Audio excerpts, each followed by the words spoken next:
Vijay Prashad talking about the term tankie? Ooh, let's watch this.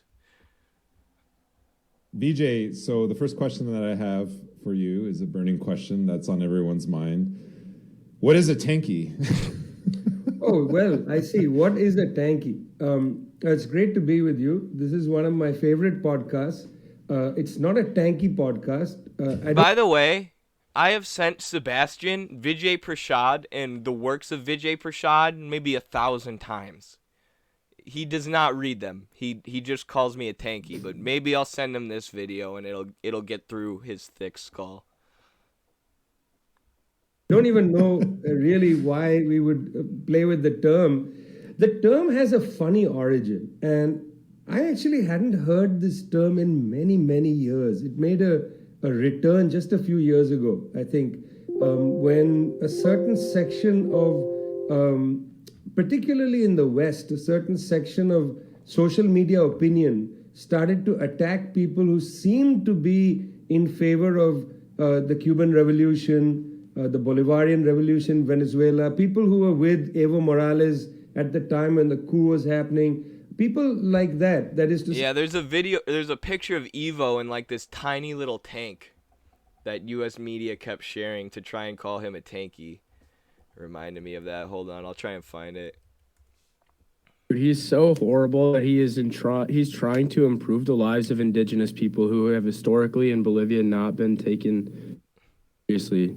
Right, and have been oppressed and subjugated and brutally They exploited. kept using that photo. That's the photo. Yeah, people no are like shot, dude.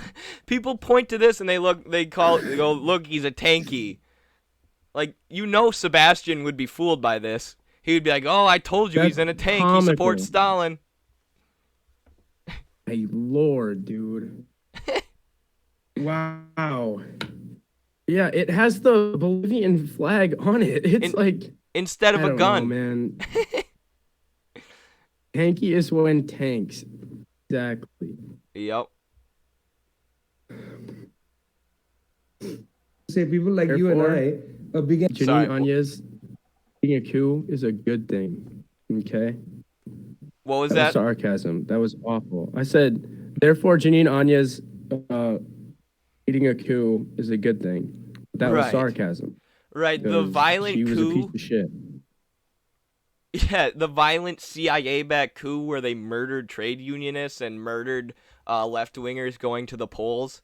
If you support them, Indigenous that's people. cool. Yes, targeting indigenous people. Openly declaring basically war on indigenous people and indigenous populations and the supremacy of the white populations with the backing of the CIA. That is okay because Evo Morales rode in a tank one time. I'm so glad Arce won. I keep bringing this up every time we talk, but Arce winning was a huge win for the people because he got backed by like a lot of the trade unions, including the mining union for lithium, I believe, like the biggest export of Bolivia. Yes, the mining industries and then the coca growers industries were both behind them, and they went on strike after the coup, which basically ground the economy to a halt. So yeah, that's what happens, when you have people behind the socialist movement. It's also kind of perfect because the leadership changed, right? So it's like the leadership doesn't matter. It's the movement, the ideals, and the people on the ground, I think that's exactly a great point. You made a really awesome TikTok yesterday talking about how the economy is the thing that drives politics and not the other way around. Mm-hmm.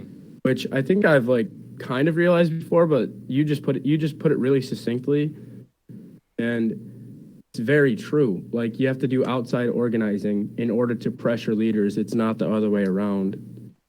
So yeah, I think that was really awesome. Absolutely. Yes, I'm glad you like that. And I like that you drew the tie to Bolivia because it's a very good example. Like you said, they were only able to maintain political power because of their economic and community organizing. Tankies. This is a term that comes from 1956. certainly before you were born, and yes, even before I was born. I think it began with the Soviet invasion of Hungary. I think that's what he's about to say. That's when Soviet tanks entered Hungary. Boom! And the question lay before the international left in 1956, do you support the Soviet intervention or not? Those who supported the Soviet intervention were disparagingly called tankies.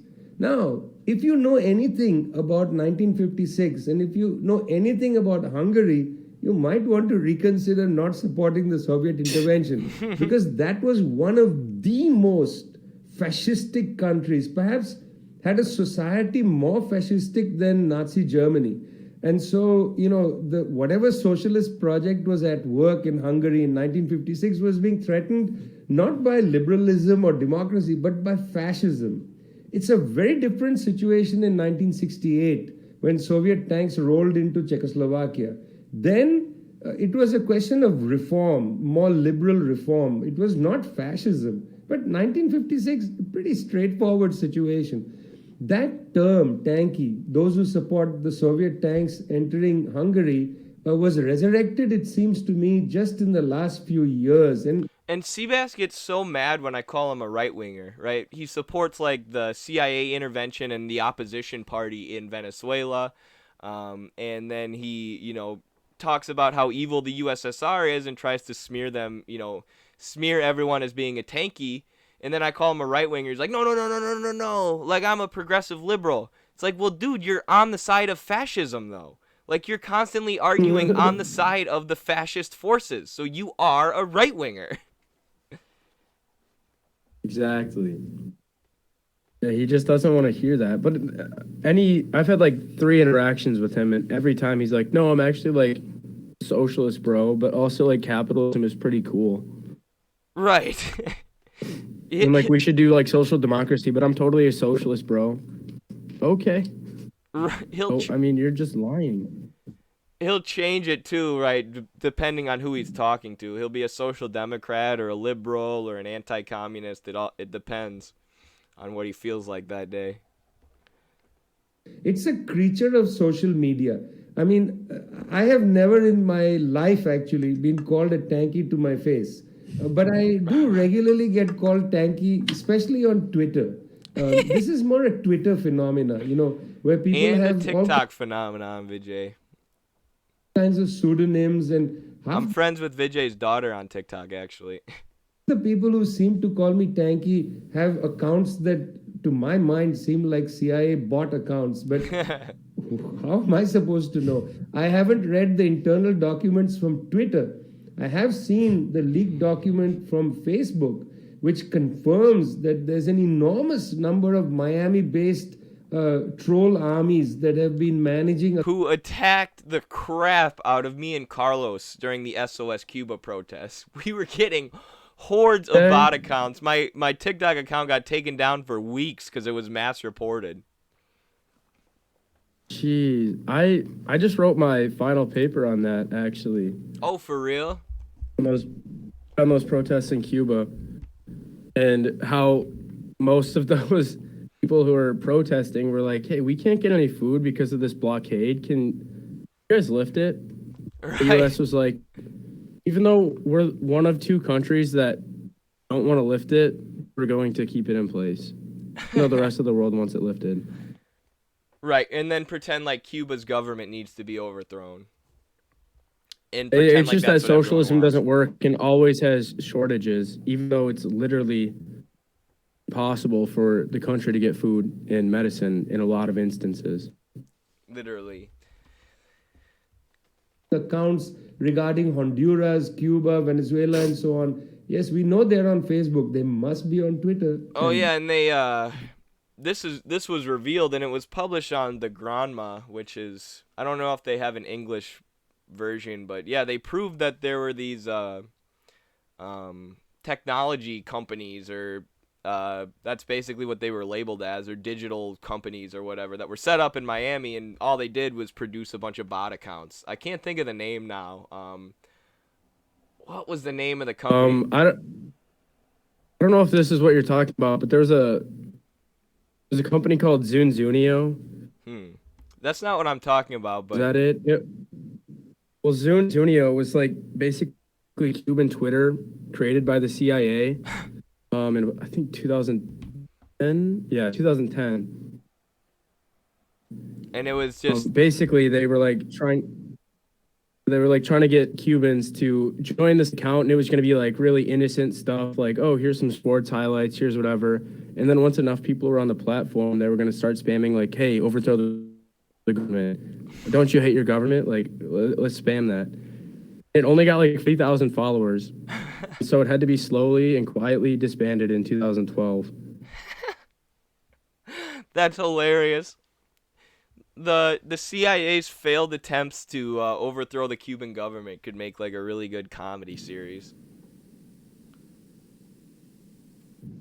Oh, absolutely. Same with like the failed assassinations. Right. Oh, that in and of itself is not funny. Like the way they went about it is with it, like exploding sugar and exploding cigars. Shit you'd see out of like Wile E. Coyote's playbook. Literally.